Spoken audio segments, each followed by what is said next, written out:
اعوذ باللہ من الشیطان الرجیم بسم اللہ الرحمن الرحیم۔ ایک دن میرے پیارے نبی حضرت محمد صلی اللہ علیہ وآلہ وسلم مسجد نبوی میں تشریف فرما تھے۔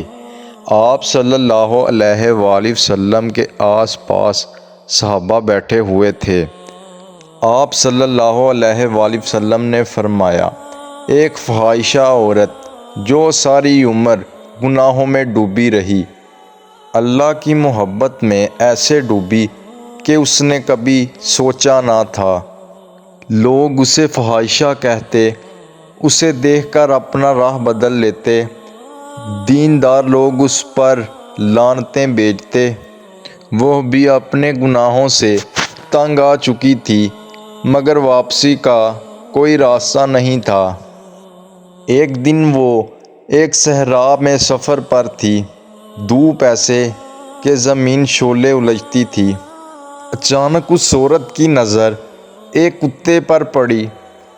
کتا پیاس کے مارے زبان باہر نکالے ہوئے تھا۔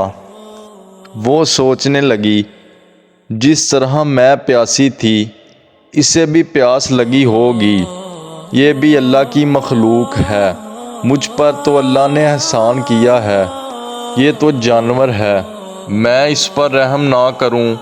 پاس قریب ایک کنویں پر گئی اور کنویں میں پانی کے لیے ڈول نہیں تھا۔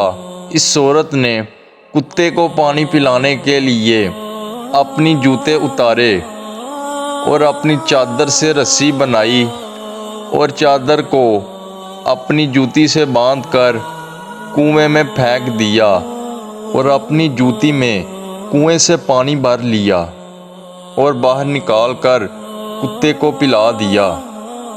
اس منظر کو زمین والے کیا سمجھیں، یہ منظر آسمان پر معنی رکھ گیا۔